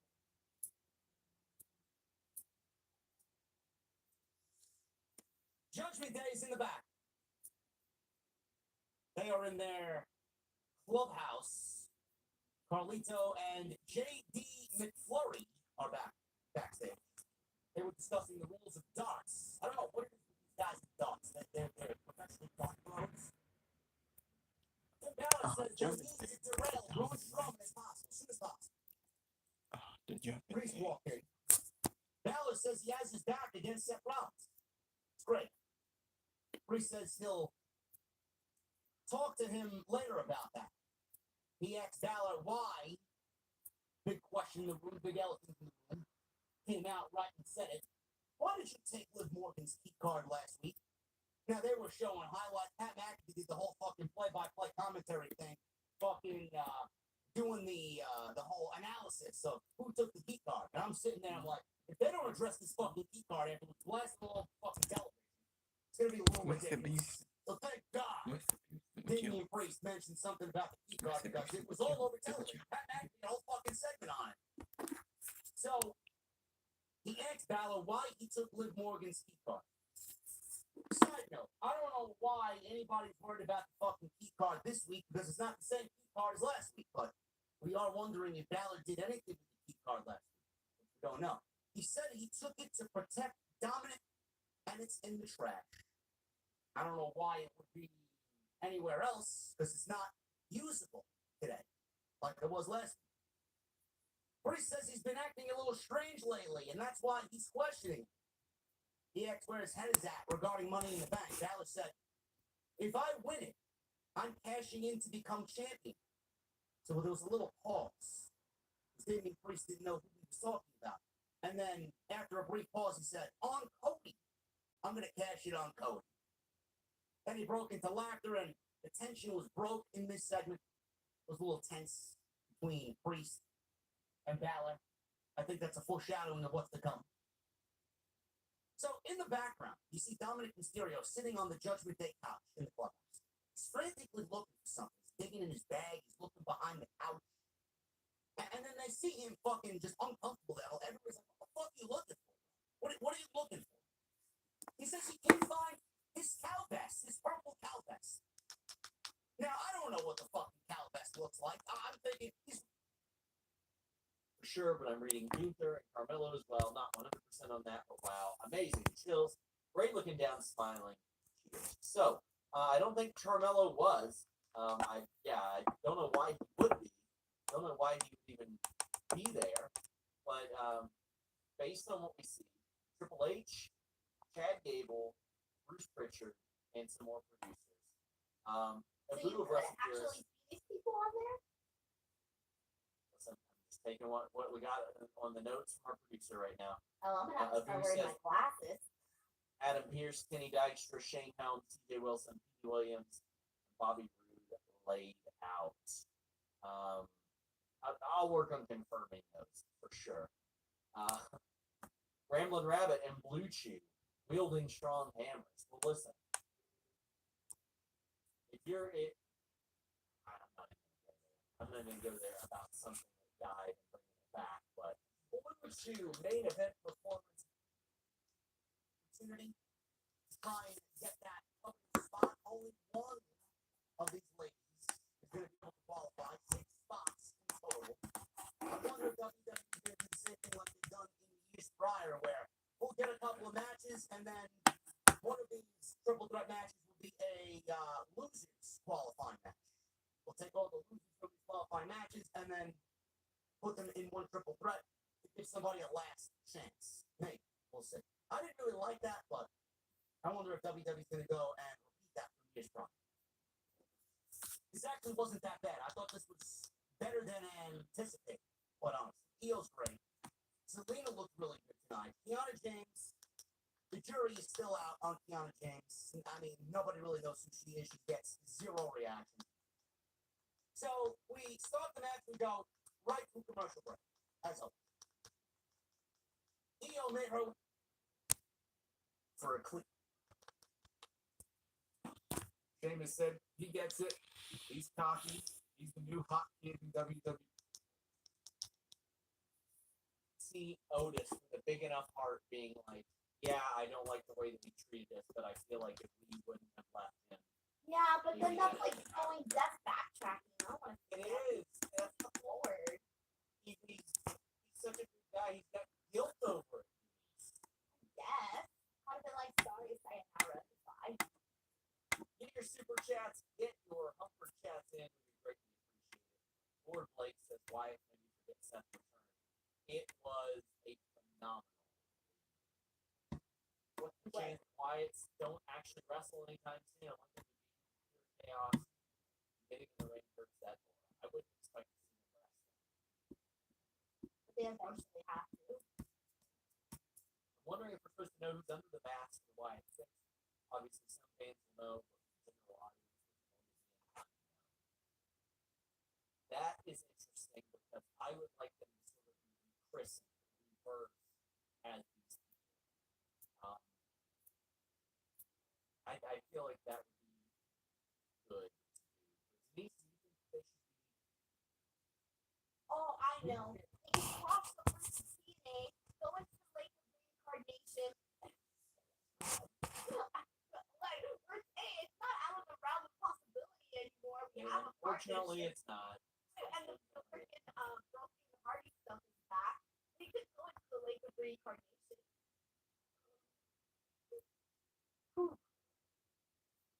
So, Cadillac Carson did Def Rebel write the piano part. It's a collaborative project between Def Rebel and Triple H. G. Alexander says Gunther and Mello got attacked too, not just Gable. Hunter was not there. Mello already confirmed on Twitter he was not there, and asked the user if the backstage people were dead. So there you go. Throwback says, "What's Zach Brown like? Oh man, life is good. Great to see you, Throwback. We love seeing you." He says 3 seasons and 2 months through health issues and losing hope. Things will get better, my friend.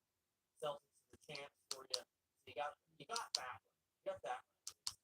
He says, "Wyatt family's back. Love you guys. Thank you guys for watching. We're so close." Greg keeps you broken. Shit. All right. Joel Wood says, "Drew didn't get quit as a punk. He quit because the Wyatts were there. And he ain't no dummy." Same with Otis. I mean, that is interesting. Like, there were some people that just got the hell out of Dodge. That was the first thing I literally tweeted was the thing Drew McIntyre quit. And how sus is it that CM Punk said this was a Raw that he was not going to be at, and he decided to go over to SmackDown. Right? Who else? Like, I would like for them to kind of bring that up. Like, we're not dummies. We've got phones. We use the QR codes. I don't know why anybody else didn't. Like Toast says, Cody blamed on Saturday and there was blood on a particularly violent segment tonight. How long did we see the movie before? So I don't think Cody did blame. I think it was something else. This was not blatant either. But let me explain this again. TV ratings, they don't really matter.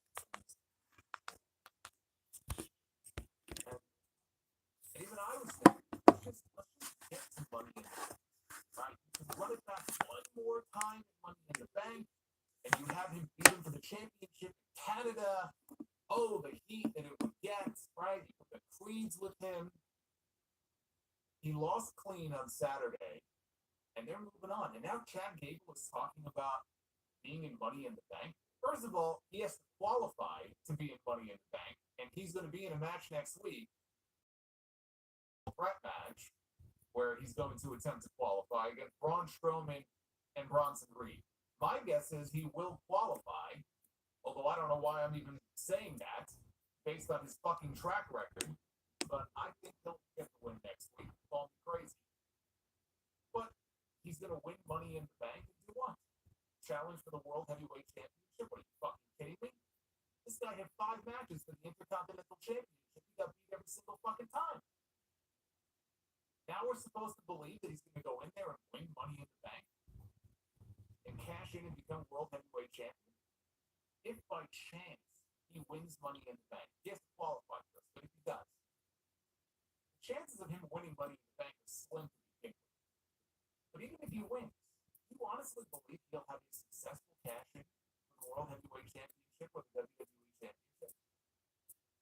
Now, there's always the possibility he could win Money in the Bank and he could cash in for the Intercontinental title. Maybe they're throwing us off the scent. Maybe he's so obsessed over becoming the Intercontinental Champion, he says, "I've moved on." Maybe Gable wins Money in the Bank, and that very same night, they're in Canada, that very same night, unless Money in the Bank is the main event, but he can cash in on Sammy's name. Sammy's going to be defending the title on that show. I don't even know if that's going to work out because, the Money in the Bank match may not happen, early enough in the show. But I'm trying to game this out, and that's the only thing. Like, I look ahead, he's not winning the World Heavyweight Championship anytime in the near future. Chad Gable just re-signed with WWE. Could he win the World Heavyweight Championship in a couple of years? Who knows? Anything's possible. Even that's unlikely. But no, he's not going to win the World Heavyweight title. So it's just going to be another loss. Or he'll cash in, and he'll cash in unsuccessfully, and he'll join that wonderful list of people, including Baron Corbin. He'll go down in infamy. I mean, we had Austin Theory cash in or attempt to cash in his Money in the Bank for the United States Championship. So there is precedent for cashing in on something other than the world title.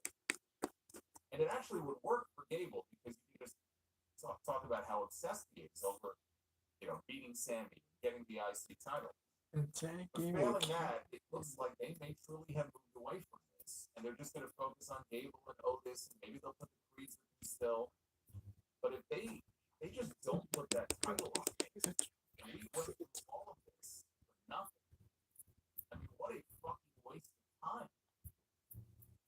fucking swing and miss that would be. So, first he has to qualify. But if he qualifies, I think there's a better chance of him cashing into the IC and not the world. He can do that at Money in the Bank, he can do that at SummerSlam. That's the only way to get the train back on the tracks. Because otherwise, I mean, they have done this man no favors. I'm glad that he's been getting a lot more TV time, unlike the other TV time on the other show. And the segments with the Alpha Academy and Sami Zayn now over these last several weeks have been some of the best segments on the show.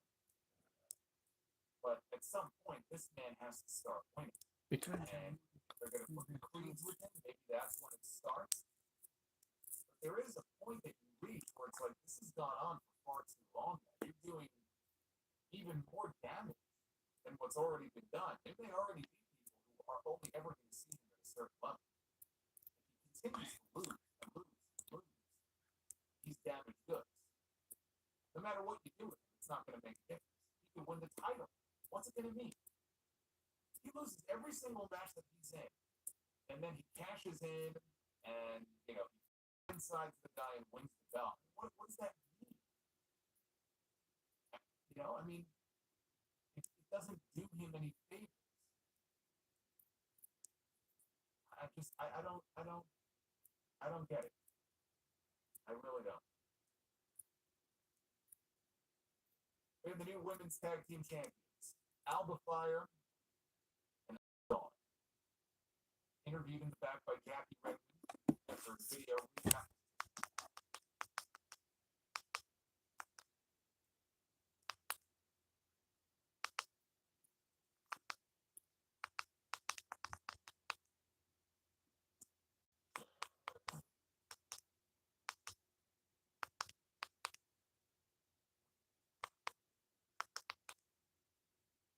Just because. That wasn't. So we will see where this goes. In terms of an introduction, it seemed like the audience thought this was super cool. And there definitely going to be people that love this kind of thing. And it's got a lot of sentimental value. I am not so far.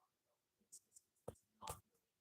I've just seen this struggle a lot. A documentary yourself. You can't do a documentary yourself and not have access to the footage. Right, right. I told him, hey, now cut that loose now. God damn it. Davidson told me to change. Otherwise, I'll change it for you.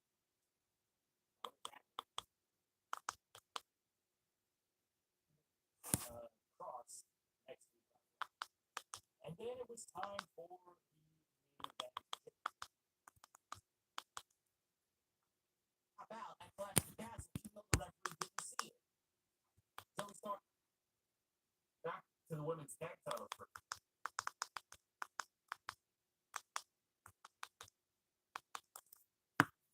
They're going to just end up putting the belts back on Bianca and Jade, maybe Money in the Bank. Anything to help with this. No matter how many times you want to sit there and say, oh, well, they did a lot for the division, man. No, the division's dead. Not even Jesus Christ coming down from the heavens and blessing the division would help it. It's dead. Those titles were rotting away, even on Jade and Bianca. They were so far superior to the titles that they put them on Isla Dawn and Alba Fire because nobody gives a shit. Nobody cares. Nobody will give a shit about the titles on Isla Dawn and Alba Fire. The moment was there. Triple H, seeing how we booked Clash of the Castle, he couldn't have gone 0 for 3 with the Scottish talent. There had to be one winner out of all the 4 Scots on the show. Isla Dawn and Alba Fire were clearly the recipients of the creative direction for the show. Bayley wasn't losing the title to Piper Niven, and Drew McIntyre was never slated to win the World's Heavyweight Championship from Damian Priest. So I think the division right now, though everybody seems to think that this is some new direction, there is no direction. It's dead. And whatever these titles are doing, and whatever show they're on, it will always is just TV filler time for WWE. Equality for the ladies. Carlito, he's out there with JD McRib and Dominic Mysterio. He went one-on-one with Dragon Lee. He's got Rey Mysterio and Joaquin. Showed a video. Now this was on WWE's socials. Easily getting by tour continues. Carlito wrestles as if he's a fucking corpse. Honestly. It's like Weekend at Bernie's out there, man. I've never seen anybody go in there and half-ass anything more than Carlito has done. In this, that nothing about Carlito just elicits excitement. I thought Carlito getting back to television, we'd see new, renewed Carlito, exciting Carlito, second lease on life here, right? What have we gotten with Carlito back in WWE? I can't think of one thing that Carlito has done that's made WWE television better. This is where he will remain. His entire run will be this. Middle of the road, lazily getting by, being a background player in the judgment. This was all about what happened at the end. The match itself wasn't even anything to go over, honestly. Dragon Lee lost. Go figure. Are you surprised? No, Dragon Lee doesn't win anything, which I'm quite surprised by. WWE is really making it difficult for us to care about Dragon Lee. It wasn't a perfect show. It was a great show, but it was by no means a perfect show. Dragon Lee is just a fucking loser. He is. There's no reason to care about Dragon Lee. All of a sudden, Liv Morgan walks out wearing Dominic Mysterio's pelvis. Dominic wanted it back. He's on the outside. He sees Liv Morgan coming closer to him, which is every man's dream. She's wearing this cow vest. She backs Dominic up to the ring apron, starts putting her hands on Dominic again. Zelina Vega runs out and attacks Liv Morgan from behind. Dominic took a cheap shot at Rey as Wild broke up the fight between Morgan and Vega. Rey Mysterio and Dominic start brawling. So the ref was distracted by all this. My name is Orlando. Said, screw this company, I quit. And he left the ring. And as he's going down the aisle, Adam Pearce confronts him and tells him, look, there are a million better ways to handle this, but McIntyre just kept walking, and they very abruptly cut the commercial. After the commercial, we get footage of McIntyre. They show he is in the back of the gorilla position. Triple H is there. Triple H even shoves the camera away like he doesn't want the camera to pick up on what he's saying. I can barely make out what he was saying, but he was trying to basically talk this man down off the legs and tell him, look, I want to think this through. McIntyre said some stuff to Triple H, stormed off. Adam Pearce continued on after him, but he wasn't having any of it, and he left. That was the last we saw of Drew McIntyre. And then later on in the show, Michael Cole told us that Drew had gone and deleted, well, he deactivated his socials, can't go to his Twitter page anymore. You know, this would have been more effective if we didn't know that he had just re-signed with the company a couple of months ago.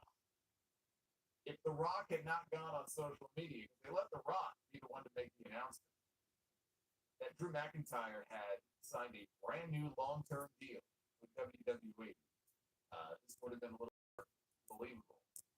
So Drew McIntyre, everybody, the best part of Monday Night Raw for the past 6 months, actually more than 6 months, has quit WWE until Friday, when they are in Chicago for SmackDown, and CM Punk is in his hometown, and CM Punk is in the ring, and he is about to announce. He may not even be able to have the chance to say it, but I can picture it now.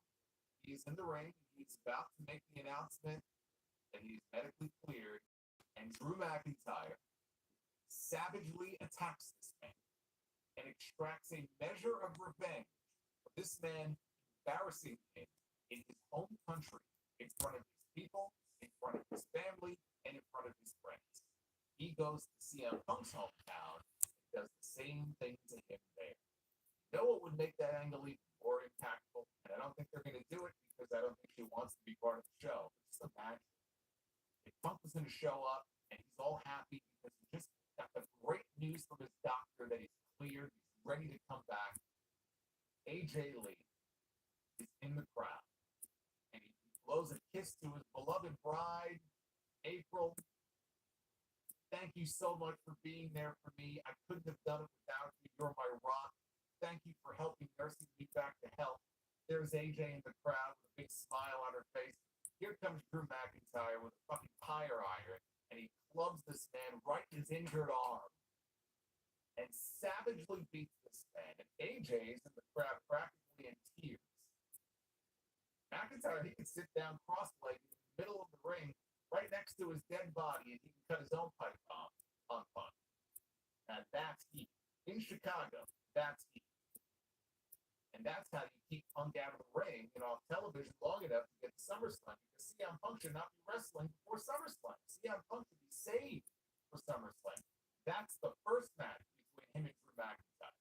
You don't want to be doing anything with him Money in the Bank, especially if you might get hurt again. We don't know, right? He's had some pretty significant injuries over the last couple of years. Why chance it?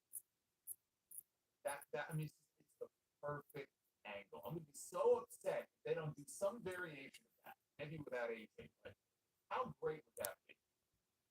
And McIntyre can get a measure of it.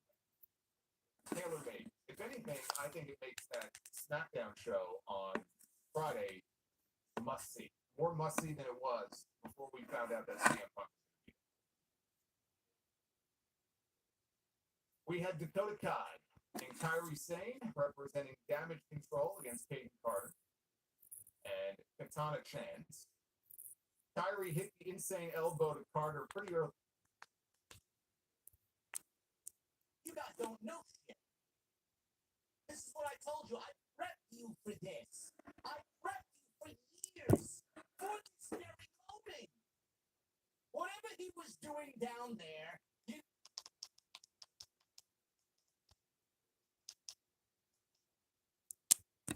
Was debut.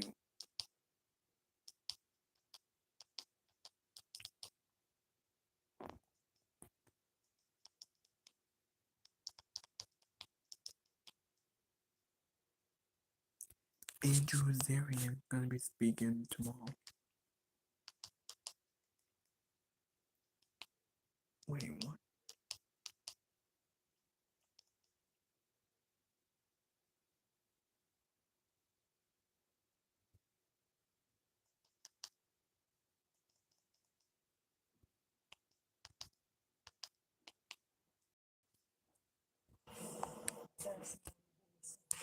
Hold on.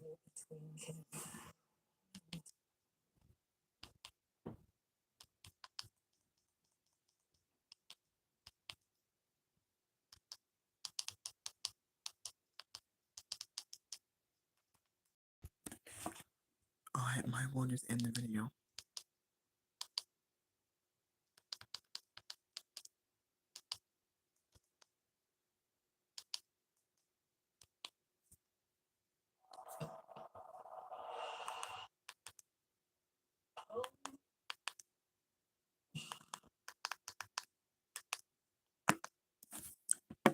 Well, I will just end the video. About to end my video. Hit that like button. Leave a comment. I'll see y'all later. Thank you for watching. Thank you for all the support. Gonna end the video with JD from New York. with him. Let's talk about it. I don't know why you went out there and did that. This is something we can talk about. Come to my office. We'll talk about it. With Adam Pearce. And walk by Triple H. Triple H is like, well, let's talk about it. Triple H is now. It's El Marseille with the learning.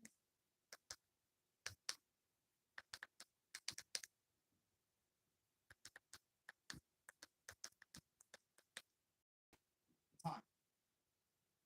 My question is not really a question, but a just signed a new WWE contract. It was very public. The Rock sent him a sword and a contract while he was sitting at dinner with his family. We all know McIntyre is signed to the WWE. Can you imagine? This is why I think WWE, they played this out the right way, it would have been so much better. But we're now a couple of weeks removed from that situation. Imagine if Drew McIntyre still had not signed a contract yet, and WWE was eventually going to re-sign him to a contract. Imagine if WWE let his contract lapse and he didn't sign a new contract. There was no reports about him signing a contract. Imagine if that happened, and then we got this play. Imagine we get no reports of Drew McIntyre not signing a new WWE contract, and then this shit plays out. People are going to be wondering, what the fuck is going on? Now that's good television. But everybody knows that McIntyre's not. Everybody knows. So now here we are with him quitting, and WWE is trying to really inject itself with some realism. This with a dose of realism. SmackDown's going to be emanating from Chicago on Friday night. CM Punk has already said at the post-show meetings from on Saturday that he had clearance to skip Monday Night Raw in Texas tonight. He was not on the show. We saw clips of him and the situation at Clash tonight, but he was not physically there. He went to go seek medical attention. He says there are some kinks he needs to work out, and he's going to address everybody on Friday night because Monday Night Raw is in Texas. He doesn't have to be there. Friday night, right in his backyard, SmackDown will be in Chicago. I already see some people complaining, well, isn't there a track? Isn't there a brand split? CM Punk does what the fuck he wants there. Shut the fuck up. SmackDown's in Chicago, and he will be there at McIntyre tonight with. So, on one hand, Punk the Raw star showing up on SmackDown. I don't see why SmackDown won't allow Punk on the show, right? He's not wrestling. He's going to address his people. Punk is going to be on the show Friday. McIntyre quit. He's a part of no brand. McIntyre's going to show up on Friday night, or at least I hope so. McIntyre's going to show up on Friday as a talent that quit the company, and he's going to leave CM Punk a fucking bloody mess. Seriously. The Punk will not be a heel in Chicago. Drew McIntyre will absolutely be a heel in front of that audience on Friday night if he does show up. But I said this on Saturday, I said it today, and I'm going to say it again. WWE could absolutely work if they wanted a double team. And I think it would probably fit their narrative and be in their best interest to do a double team. Now, we're not there yet, but if WWE wants to do it, we can certainly see. Drew McIntyre, him quitting, and him losing the World Championship again, or an opportunity at the World Championship, WWE can really play into McIntyre being the conquering babyface. CM Punk is not a babyface in this thing. I just don't see it playing out that way. Nothing that Punk is doing screams babyface. Nothing. WWE can turn CM Punk into a heel. We could watch CM Punk's villain arc right here with this story. As McIntyre becomes the sympathetic babyface that's being screwed over by the company and out by Punk, and Punk become the villain, which I would much rather see him in that role. I don't know how you guys feel about it, but I think that we could potentially see something like that if they want it. I don't know. If the fans want something, they're going to get it. If they want to cheer Punk, they're going to cheer Punk. And WWE's going to go along with it. If they're going to boo McIntyre, they're going to go along with it. Drew McIntyre was never slated to win the World Championship. I'm going to repeat this and beat it into your fucking skulls. Because I still, today, Monday, 48 hours later, I still see people crying about what I said and what I think and what people think about this situation. McIntyre was never scheduled to win the World Championship at Clash at the Castle. Fuck your instant gratification. Leave it at the door and don't come into my home with illogical garbage.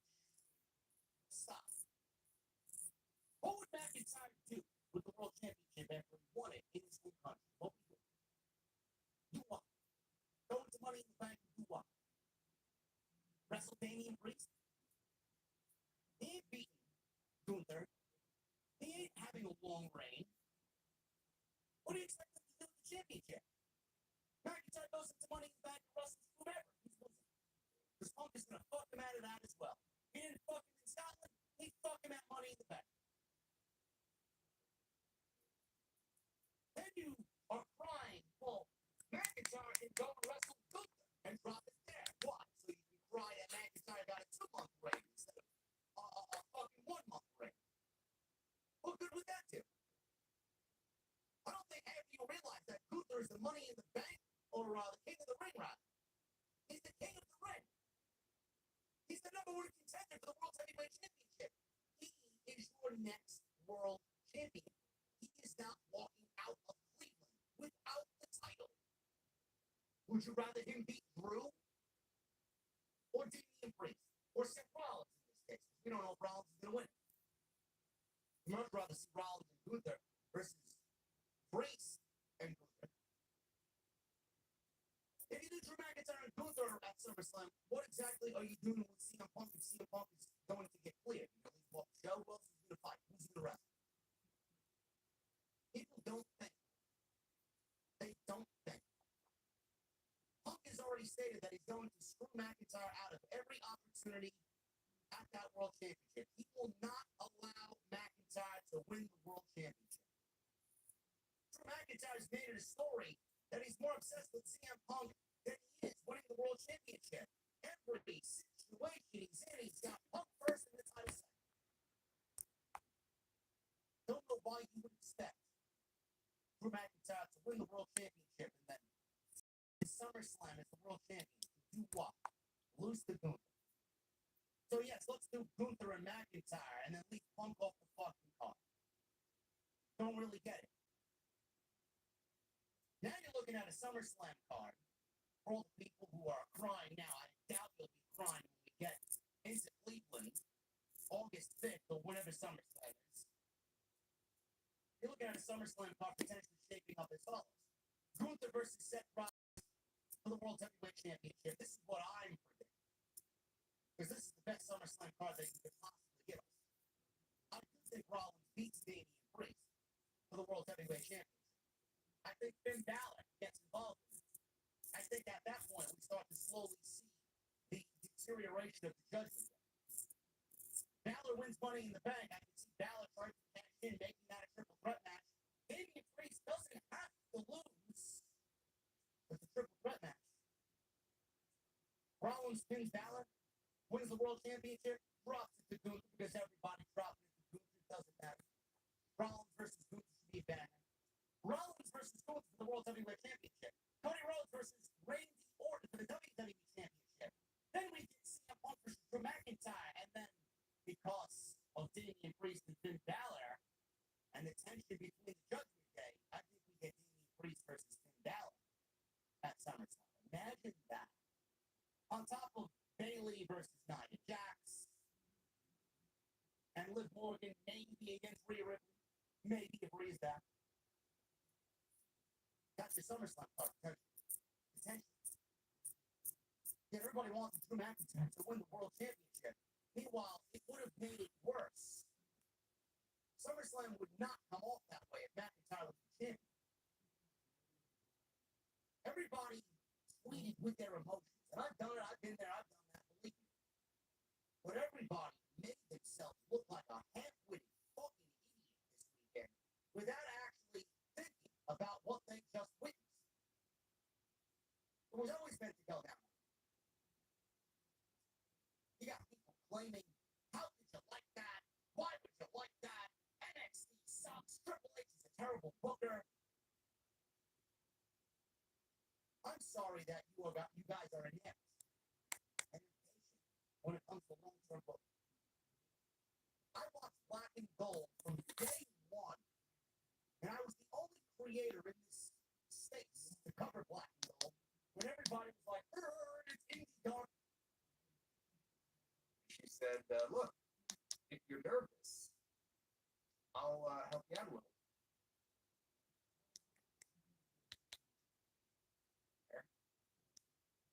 When NXT got popular, then think I made this video long enough. Very sorry it took so long, but gonna end the video. Hit that like button. Thank you for watching. Thank you for all the support. I'll be back with more. We're gonna end the video now.